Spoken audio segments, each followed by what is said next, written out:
Hello everyone! So, I am here and ito, bumalik na ako ulit. It has been 9 months since my last video. And yung video ko yun is, sabi ko nga, gusto ko lang dire-diretso na mag-vlog. And that video ay 6 weeks pregnant ako. And guess what? After 9 months, I'm not pregnant anymore. Hindi na ako pregnant kasi nilabas ko na ang precious baby ko. Yes, and his name is, his name because he is a boy. Malamang.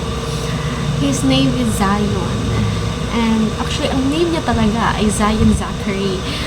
Pero, before ako manganak, nag-isip pa kami, kumbaga ano yung isip na ni asawa ko na yung pangalawang name. Kasi, yung papa ko, mama ko, bakit ang haba ng pangalan? Zion Zachary. Nag-isip kami, so, nakita ko yung ages. And the meaning of ages is promise, I guess. Nakalimutan ko. So, ayun. Pero, hindi ko alam na yun talaga ipapangalan ng asawa ko. So, nasa isip ko, Zion Zachary. Nakita ko lang naman. So, ayun na nga, it's been 9 months since naman ako ay nag-vlog. Okay. So, bakit ako nag-vlog ulit? Kasi, honestly, dahil sa mental health ko, hindi ako buang. Kumaga, kapanganak ko, postpartum. So, nilalabanan ko ang postpartum depression ko. Hanggat kaya kong labanan, nilalabanan ko. Kasi, ang hirap po pala na, may postpartum. Akala ko noon ay arte-arte lang ng mga babae na iiyak-iyak, kapag ang drama-drama niya. Pero, nung ako na, hindi ko siya makontrol. Hindi po talaga kaya. Hindi po talaga kayang kontrolin. Kaya naman, kumbaga hindi naman talaga sinasadya. Ganun. Na gawin ng isang mama yun. Kasi dahil nga sa postpartum, doon din ako naguluhan na parang ganito pala ang postpartum. So, ayokong umabot sa point na may mga mama na sinasaktan yung mga babies nila, gano'n. And ayoko yun mangyari. Alam nyo, okay, sige, magkwento ako muna pala ng aking journey sa konti sa mga months, tas sa panganak ko na. Kasi alam nyo, gusto ko magkwento ng nung day, yung paano ako nanganak, malamang ilalabas mo siya sa ko. Pero yung experience ko. Kasi, yun nga, ewan ko, emotional ako. Gusto kong makwento, gusto kong malaman nila yung pinagdaanan ko na please, tulungan niyo ako naman. So, kwento ko sa inyo. And, actually, wala naman talaga nanonood ng vlog ko kasi, so, ayun na nga. So, after noon, nung nag-vlog ako, pa-check up ako, nag-vlog, nag-video pa ako noon. Pero, hindi ko na siya na diretso or nagawa kasi doon na rin kasi nag-start yung yung pagsusuka. Ayun, wala na ako sa mood. Ayun, maselan. Doon hanggang sa second day, vlog ko ba, i-edit ko pa ba to? Kasi ganun, parang ayoko na. Kaya, hanggang sa diretso na everyday. And suka ng suka talaga everyday. At doon din yung time na, kasi nagtuturo pa ako sa college school. Nagtuturo pa ako and iniiwasan ko ding maanuhan yung mga students. So, ayun na nga. So, in short noon, sakto patapos naman na din yung SEM. Kaya, tiniis-tiis ko na lang talaga. Tapos, yung time na yun na hindi na talaga kaya, saka ayoko umaalis yung asawa ko. Gusto kong palagi ko lang siyang kasama, palagi ko siyang nakikita. Naiiyak ako pag hindi ko siya nakikita. Ganun, yun ata yung pinag-hihip ko sa ating Junakis. Kaya, kamukha niya. Mamaya, pakita ko na dito. Yan. So, yun na nga. In short, nag-resign si Jazz. Pina-resign ko siya. Lakas ng loob mo! Bakit? Yun lang yung reason ko. Nagkasakit kasi ako noon and parang natakot na din ako. So, wala akong kasama sa bahay. Solo lang ako. So, nag-iisip na ako kung ano-ano. Ganon. So, ayun na nga. Pina-resign ko si Jazz. Nag-resign naman siya. And wala kami parehas sa trabaho. As in, zero. Wala kami trabaho. Pero, may pinagkakakitaan naman ako. Kasi ako ay cake artist. Gumagawa ako ng mga cakes, nagpapa-order ako. So, doon kami lang kumukuha ng pang-everyday namin. So, ayun na nga. And also, faith in God. So, lakas ng loob, magpa-resign, pero wala mang palana.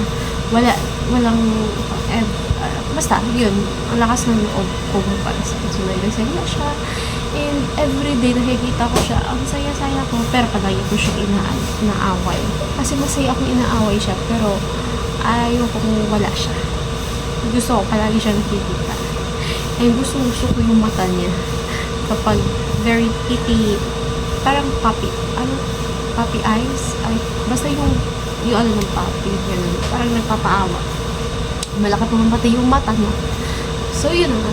So, yun, hanggang sa nagkailang buwan, nagka-problema pa nga ako sa ngipin ko. At sa time na yun, hindi na ako pwedeng bunutan ng ngipin. Sobrang sakit. Oo, halos hindi na ako makatulog. Gusto ko na siyang i-slice. So, yun, hanggang sa hindi nga ako pwede nang bunutan. So, nagtiis ako ng nagtiis. At nagka-problema pa noon hindi yung baby, yung sa positioning. Placenta previa. Yan. Tapos, syempre ano naman ako na naparaning. So, ginawa naman namin yung lahat yung advice ng doctor. So, next namin, at saka sabi pa nga doon, dalawa yung nakapulukot na cord sa leeg ng baby and nasa baba yung placenta. So, para masasaraduhan na yung labasan. Hindi pa naman talaga siya totally sarado. Parang malapit na. So, ayun na nga. So, tinanong namin yung advice ng doctor. Sabi nga ng doctor, malaki ang possibility or ang chance na ako ay isa-cesarean. So, money. And we don't have work. Umasa lang kami sa cakes. Pero guess what? For 9 months, hindi kami pinabayaan ni God. Doon kami nagtaka talaga. Kasi everyday, may order kami. And, kung kailan lugod na wala akong work, doon kami nakakapag-grocery ng madami. Kasi dahil sa cakes, yung mga dilensya baga. Tapos, yun, doon kami amazed na amazed. Talagang, kapag sinurrender mo lahat kay God, hindi ka niya papabayaan. Yun. Okay, so yun na nga. Basta binigyan ako ng date na bumalik at magpa-ultrasound ulit. So, nung bumalik na ako at magpa-ultrasound, nakita doon na 1 na lang yung coil. And yung placenta ko ay tumaas na. So, nag-normal na siya. So, yes. So, dumating na yung time na na malapit na. Kasi bilog na yung tiyan ko.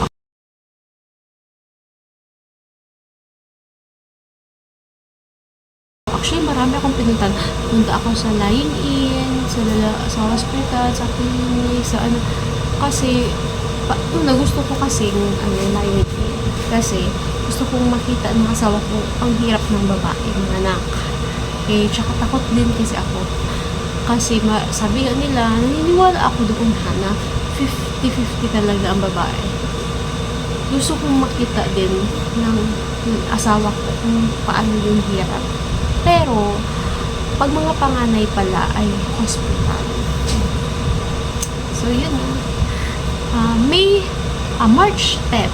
So, January pala, ngayong year, nagdadalawang isip ako magpaparang ako sa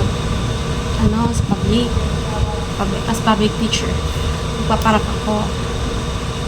However naman, nakita ko yung mga pertinent papers ko. Pasado pa naman. Sabi ko, i-retain ko na lang. So yun, na-retain ko na lang, pinasa ko lahat ng papers. Now, ang schedule ng assessment ay March 10 ako. And then, next is March 12. 13 pala, March 13. March 10, junior high, March 13, senior high. So, time na yun, ang due date ko ay nasa March, 1st to 2nd week ng March. So, natagbo na yun. So, sabi ko, baby, actually, February 18 nga, lumaban pa ako sa singing contest. Papakita ko sa inyo.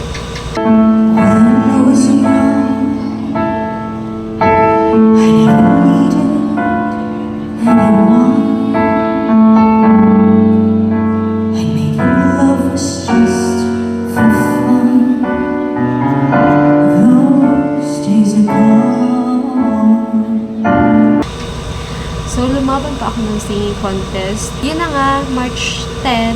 Kaya, ano sa akin mga March 10, schedule ko ng junior high. So, sa junior high na yun, dala ko na yung mga, butod-butod na ako. As in, malaki na yung tiyan ko. Kasi, ang due date ko ay March 8. Lampas na ako dear. March 10 na. Okay. Pero yung una naman na ultrasound sa akin, ang due date ko daw ay March 12. Ay, 18, 19, ganyan pala. Sorry, hindi pala March 12. So, yun na. Parang yun na lang yung pinapitan ko. Baka March 18, 19 ako. So, yun na nga. Pero yung pinaka-last ay March 8. Sabi ng doktor, dapat daw March 5, i-CS na ako. Ang matigas ang puso ko. Year. Ayoko mag-CS. Tsaka ang CS ay 3 digits ang babayaran. So, we don't have that kind of amount of money. Okay, English ka English na ka marunong. Okay, so yun na nga. March 10, hindi tayo nakaalis sa March 10. Punta na ako sa school, pa-retain, ayun na nga, etc. So, pasado ako. So, alam naman na pag nagpa-retain kung pasado ka sa RQA or hindi. Kasi makikita naman doon yung result. So, yun nga, pasado. And then, sakit na ng tiyan ko. Iba na yung feeling ko na hindi na ako makapaglakad ng maayos. Yung paikang-ikang na ako. Pero pinupush ko pa rin. Tapos second floor pa yung assessment ko. Pero sabi ko, sige push. Kaya to. Kasi naka-assist naman talaga yung asawa ko sa akin. So, parehas kami doon mga work. Tapos natapos na sabi ko, ma'am, pwede po yung March 13 ngayon na lang po i-assess. Nagpaalam ako doon. And okay naman lang kasi yun na nga, due date ko na naging okay naman lahat.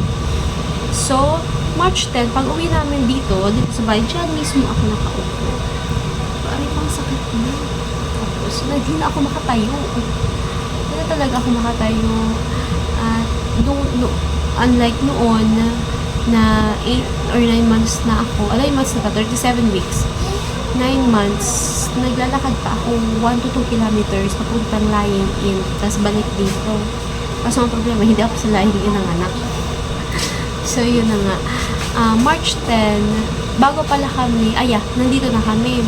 Tapos noon, sabi ko, just magpunta tayo dun sa kay OB at yun na nga, ipapaano ko nga ito, papacheck kung ano na, pagdating namin dun kay OB, kasi sabi namin, kung ano talaga isi-CS na ako, sige na, isi-CS na ako, bahala na, wala tayong pera, di ko alam kung saan kukuha ng pera.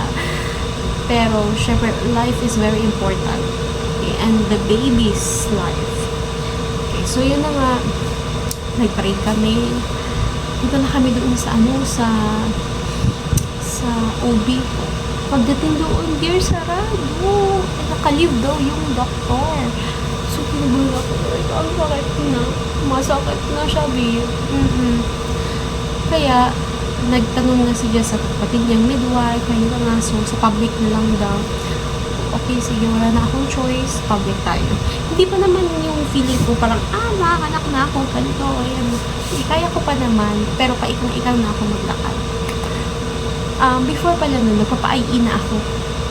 Palaging, hindi pa daw, or 1 cm, tapos hindi pa daw. Parang parang balik-balik, ganun. Sinakapunta na kami ng Zika, at pagdating doon, inaiina ako. Pag ay isa akin, sabi daw, ay hindi pa nga daw. Masakit na siya talaga. Pero hindi pa daw, 1 cm pa lang daw. So, ilang days pa nga daw yan, or hours or days. So, yun na nga, sabi ko, ibig sabihin pala, yung ang tawag doon, 2 cm hanggang 10 cm, mas masakit. Naramdaman ko, masakit na. Dumataas mo ng pain tolerance ko, pero hindi ko na pala kaya yung nadarating na CMCM. So, yun na. Sabi ko, yun ang sinabi ko na 4CS talaga ako kasi naka-cord ko yung baby. So, pina-check sa midwife, makapal yung ko daw, yung sa uterus, makapal. And malayo. Medyo malayo daw yung kaya ginanon pang so with action means is so ginanon pa siya. Pagkatapos noon, yun na nga, sabi nun, ay teka, na pala siya, parang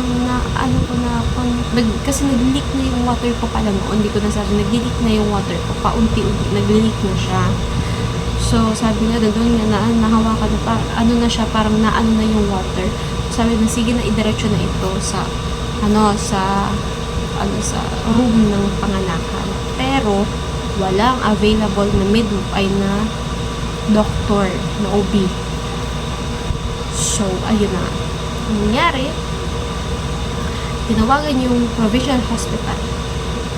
At mabuti nga, marami doon na OB, may midwife, may doctor. So, OB. Pagdating doon, diniretso na ako doon. So, inambulan siya ako. March 10 yun ha, March 10.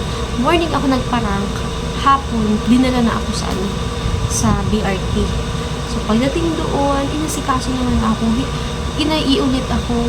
Bakit hindi pa naman po Tapos, yun na nga, for induction na ako. I-induce na ako. Induction. Ba yung word ko, induction? Basta i-induce na ako. So, for inducing emerald na ako.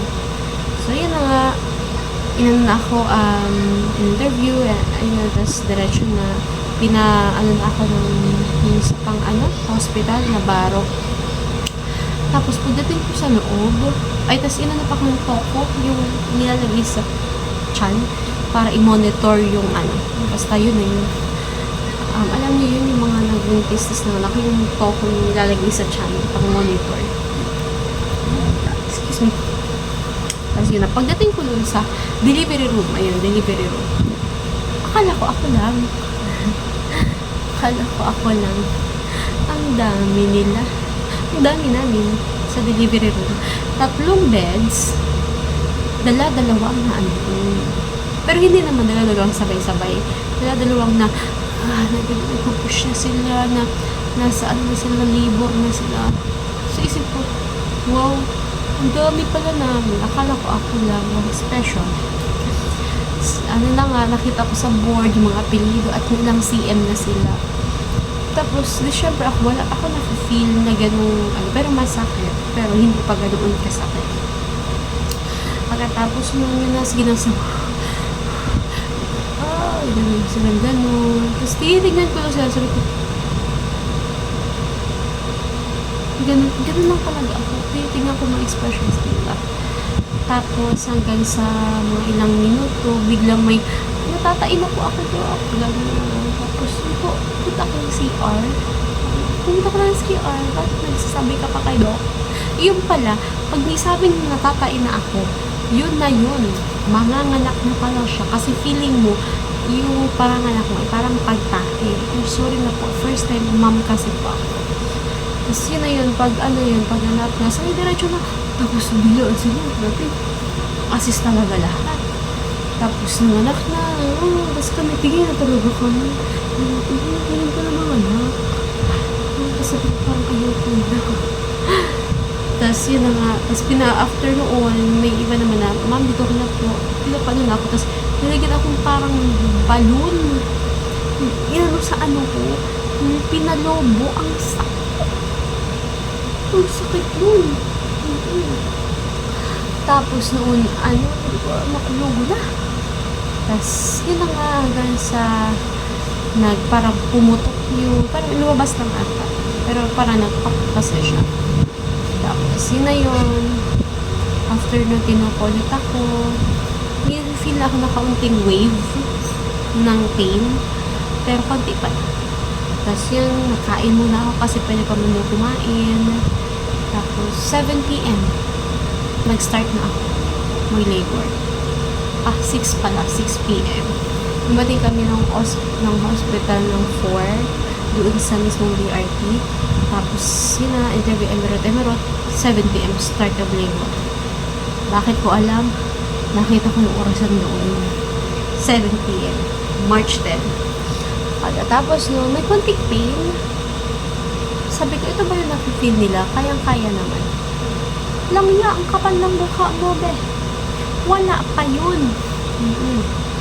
Pagkatapos, hanggang sa mag 8 p.m. 8 p.m. yung nanganak ulit. Siyempre, chismisan. Yung mga nagle-labor, teka, wait lang muna. Tingin muna kami. So, tingin kami ulit sa nanganganak. Tapos, after nun, natatakot na kami. Natatakot na. Hanggang sa, naupo silang lahat. Naupo silang mga anak. Ako na lang yung natitira, be. Pero yung time na natira ako, ano na nun, umaga na. So, in short, 18 hours ako nag-labor. 7 to 12:05. Kasi yung time na nasa 9 cm na ako, 8 to 9, 7, ganun. Ang sakit na, be. Sabi ko, saan ba galing tong sakit na ito? Hindi ko na, sobrang sakit na hindi ko alam kung saan panggaling ang sakit na ito. Grabe. As in, grabe. Kaya kayo mga lalaki nyo dyan, ingatan ninyo ang asawa ninyo. Kasi, grabe ang pinagdaanan niya sa panganganak. CS man yan or normal delivery. Ako nga for CS ako eh. Pero, pag sa public hospital pala, pupush ka talagang mag-normal. So, yun na, nung time na yun, alas 9, alas 10, na mga ganyan na oras. Hindi na kasi ako aware na sa, kasi sobrang na ganyan na ako. Tapos, pinapagalitan pa ako ng doktor. Masakit lang. Tapos, pinapagalitan pa ako. Masakit na nga. Tapos, pinapaspot pa ako. Ang sakit na nga. Tapos, yun na nga. Pagtingin ko, nakaganyan ako sa yung table na yung aanakan mo mismo. Pagtingin ko, ganyan. Ganyan ako. Tingin ko, nandun yung asawa ko. Nakasmiling face pang person. Nakasmile pa siya. Pero, sa tingin ko, doon ko nandun yung pag-smile niya talaga, doon ako na-encourage na sobra. Na kailangan kong ilabas ng batang ito. Kasi wala na talaga, as in, pasuko na ako. Kasi, imagine 7 hanggang mag-umaga. Push ka lang ng push. Gaganon. Tapos, squat. Bawal matulog, bawal. Meron nga doon natulog, pinagganyan ng doktor. Tapos, after nun, nung nakita ko yung smile niya, una, nainis ako. Kasi sa isip ko, ikaw na lang kaya dito, pa-smile ka pa. Pero, doon ko na-realize, doon ako nagkaroon ng courage. Ipupush ko tong batang ito. Tapos noon na, yun na nga, naka-feel na ako itatae. Sabi ko, Dok, natatai na po ako. Tapos pagtingin, okay na yan. At pagtingin, pinataas na ako. Naiip ako, 9.5. May 5 point. Sabi ko, pwede po, itan muna talaga. Sabi ko, ganunin muna. Kasi Kasi sobra na talagang sakit. Hindi ko na talaga kaya. As in, hindi ko alam kung saan panggaling-galing yung sobrang sakit na yun. Tapos, actually, nabasa ko nga noon na ang pangalawa sa pinakamasakit pagkamatay ay panganganak. Ang pinakauna ay pagkasunog ng buhay. So, ayan. Kaya pala ganun yung nafe-feel ng mga mama. Doon ko na-appreciate ang mami ko na grabe yung sinacrifice niya. Noon, nasa bahay lang, ito nga sa hospital na.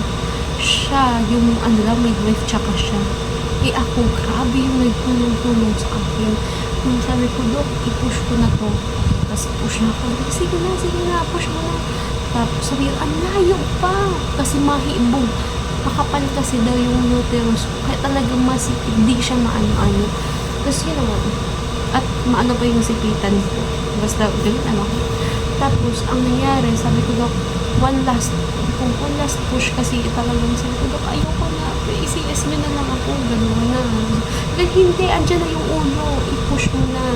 Tapos, sige, ang gawa. Sabi ko dun sa isa, tulungan mo ako, itaas mo ito ko. Napataas ko ito kasi wala na talaga akong strength. As in, zero strength na talaga. Or 1% na lang. Tapos, nag-pray ako. Sabi ko, last push, God. Yun na ini. Bigyan mo po ng last strength na mailabas ko itong bata. Tapos, sabi ko, ako na nagbilang. Hindi, ang lakas pa ng loob ko. Ako na nagbilang. Sabi ko, 1, 2, 3. Tapos, araluhan sila. Yung dalawang doktor dito. Tatlo yung nagpupush sa tiyan ko. Tapos, isa dito naghahawa. Kasi kailangan makita ba yung ano. Tapos, tatlo din yung nasa so bali. Basta na bilang ko lahat sila doon. 1, 2, 3, 4, 5, 6, 7, 9. 9 yung nagtulong-tulong sa akin. At bakit? Kasi malaki yung baby. Kaya 4CS talaga ako. Pero, all glory to God, na normal delivery ko si baby. Paglabas na ni baby, grabe na yung push. Kasi isang hinga na lang. Gusto, ayun. Tapos, isa pa, ito pa. Bigla na, nakita ko yung doctor. Kunin mo yung Tapos, bigla, ginanon.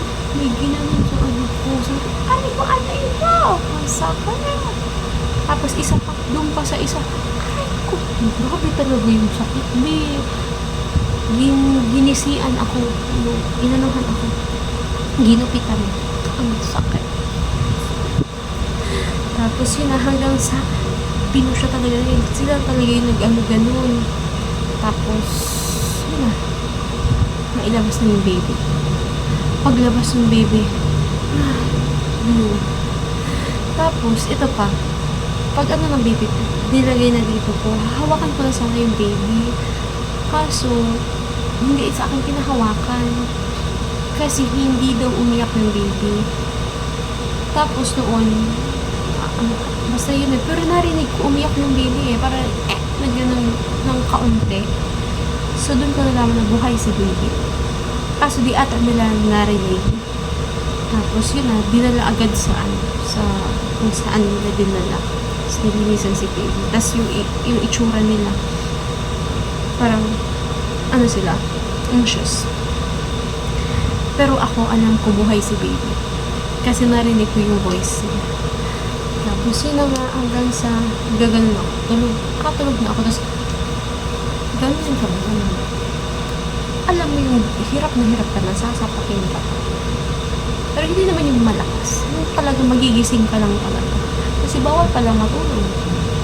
Yun na. Kasi ang sarap kasi na feeling na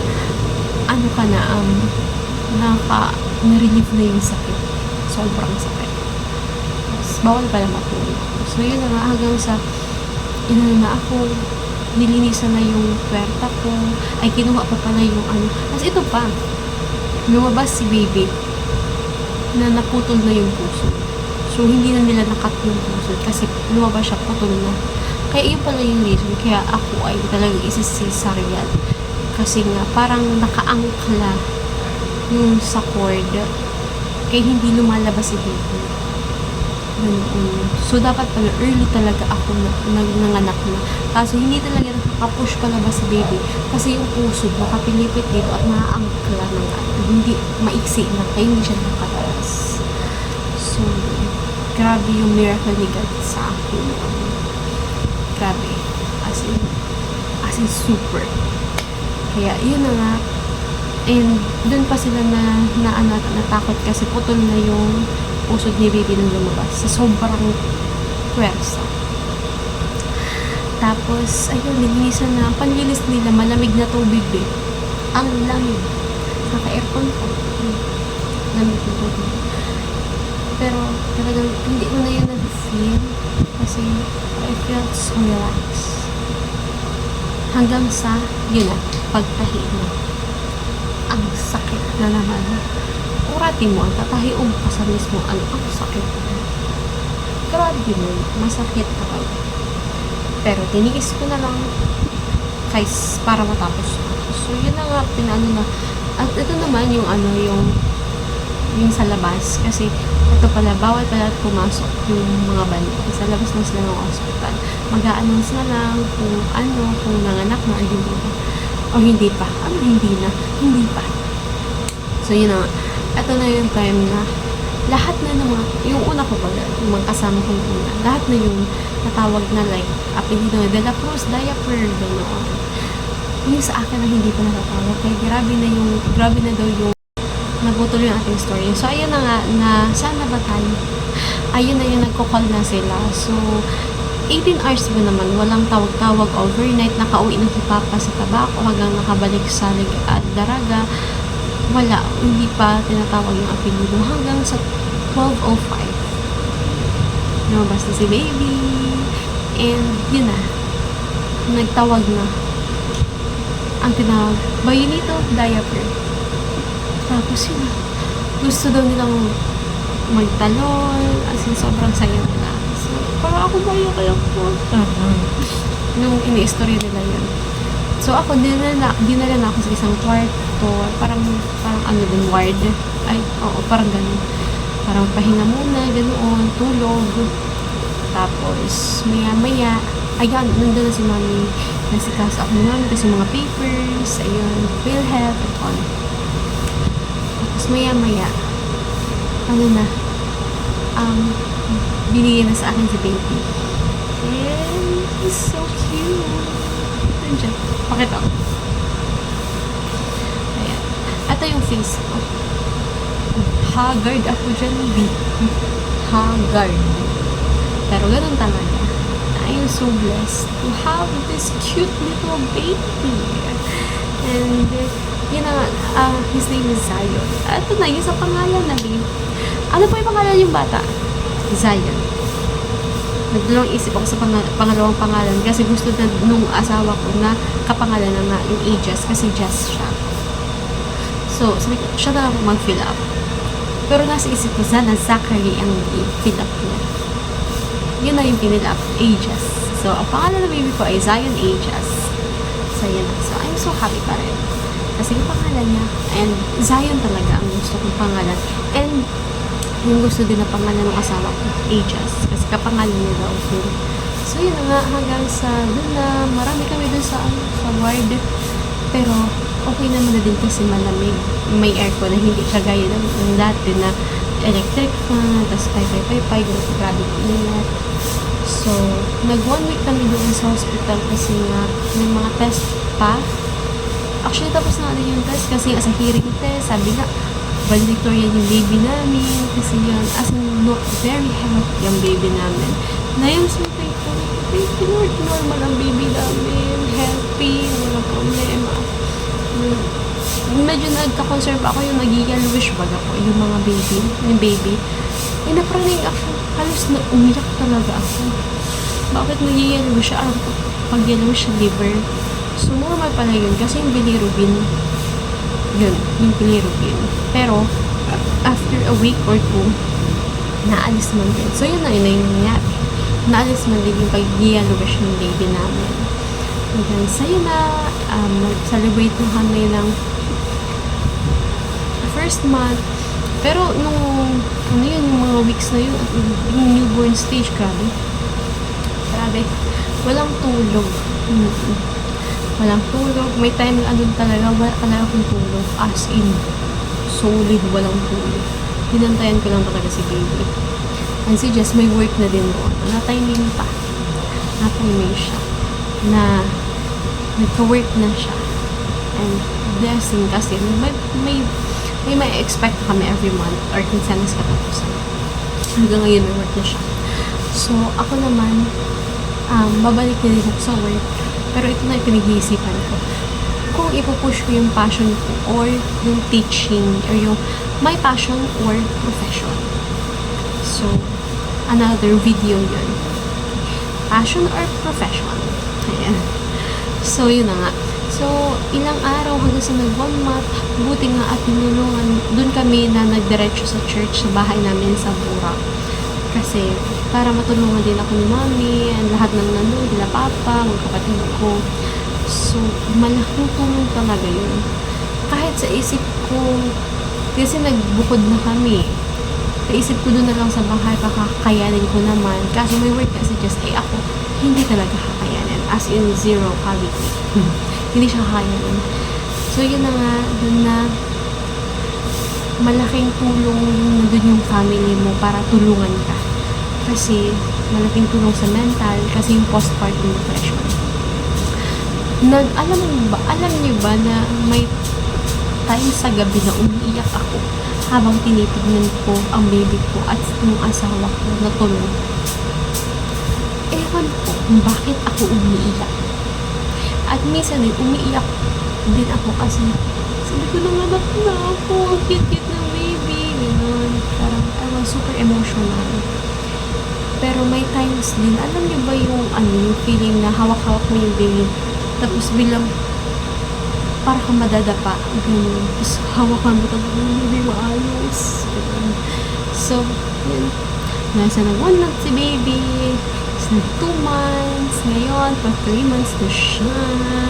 Sa 11. So, March 11 kasi ako. March 10, nagparang 11 ng anak. So, ito nga. Hanggang ngayon, super healthy na si baby. Super healthy talaga si baby. Nagkaano siya, nagkasakit. Hindi man sakit, hindi. Nagkapalak siya kasi dahil sa milk. Pero okay na siya. Naging okay naman na din. Nagka-plema nga siya, pero naging okay siya.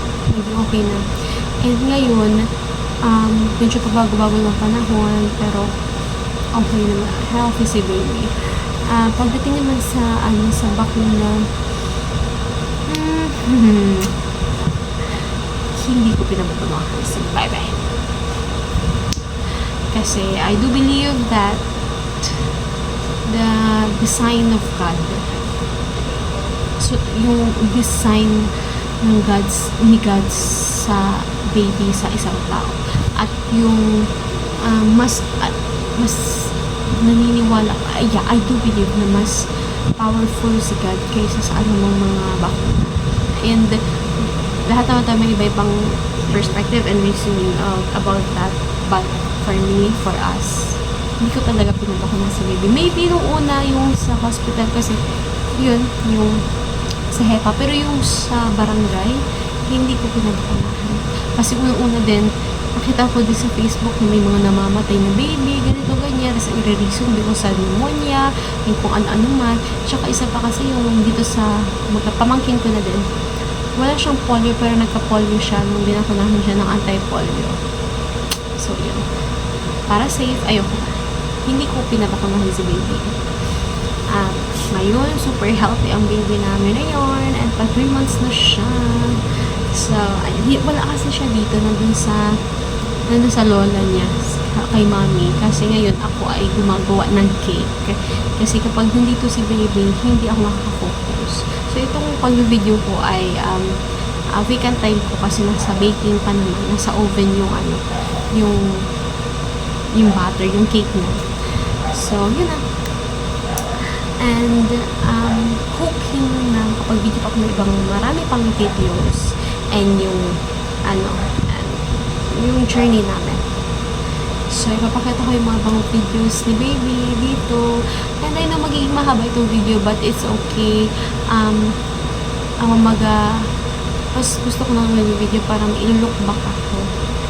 Kasi yung mga videos ko nga dito, nilook back ko. And ang saya-saya ko. Parang basta masaya sa feeling. Hindi ako mag-ano sa mga views or whatever. Ang purpose ko talaga is may masasave na ng video and may mababalikan akong video. So ito, puros kwento muna, and then mga videos ng baby and all, and hoping and praying na makapag-video ulit ako, and I will do my best to do the rest. So, sa mga lalaki dyan, sa mga mag-asawa, lalaki, ingatan mo ang babae. Ingatan mo ang iyong asawa. Lalo ng iyong family, dahil hindi mo alam kung gaano kasakit manganak. Kaya ayan, yung sa depression naman, kung nagbabago-bago ang mood ng iyong asawa, unawain mo. Dahil hindi niya yung sinasadya. Talagang, kumbaga, kahit anong mangyari, huwag mong iiwan ng asawa mo. Kasi grabe ang sacrifice niya para sa iyo at sa anak mo. Kung dati nakakapagliwaliw siya, ngayon hindi na. Kasi mas priority niya yung family and yung baby mo. Kaya ingatan mo ang asawa mo. Ipag-bag mo. Kumbaga, kung pwede na i-date mo siya. Kasi nakakapraning din ang nasa loob ng bahay, nag-aalaga ng bata. Pwede mo naman siyang payayain na mag-date kayo sa labas, kumain sa labas. I swear, maaaliwalas ang mind ng asawa mo yan. Hayaan mo kung mag-talk ng kung ano, hindi niya naman sinasadya. Kasi yun ang nga yung sinasabi, depression. And ikaw yung sandigan niya, ikaw yung healing person niya. Kaya, unawain mo ang asawa mo. Mahalin mo. Yung sacrifice ka. Kasi, grabe ang sinakripisyo niya para sa iyo. Okay? And for you, to you, whatever you, ikaw na babae ka. You are a strong woman. And a strong mama. Okay? Huwag mong isipin na pangit ka or whatever. Kasi naisip ko din yun eh. Or whatever man, kung ano man yan ang iniisip ko mga negative. No, don't think of that. Because you are a beautiful, loving, great mom. Imagine na ilabas mo yung bata ngayon. Ang lakas mo, baby. Ang lakas mo po. Kaya, well, you are a phenomenal. Grabe, iba-iba na yung nasasabi ko, pero yun talaga. So, congratulations sa mga buntis, and galingan mo sa pag-iri, and don't think negative, always pray to God. Okay? Nandiyan si God para alalayan ka. Okay? So, till the next vlog or kwentuhan, kung may nanonood man ito, kung gusto mo kung anong vlog or content ang gawin ko, pakicomment mo lang kung may nanonood. Pero kung wala, okay lang din. Sige, bye-bye! Thank you for watching! Bye!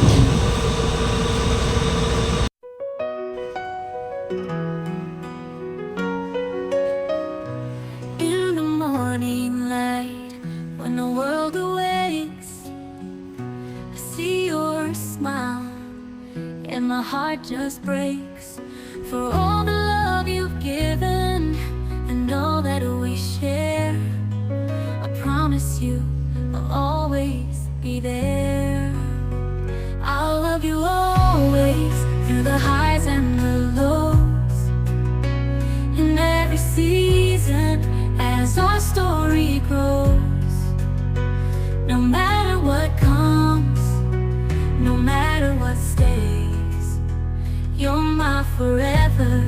I'll love you always.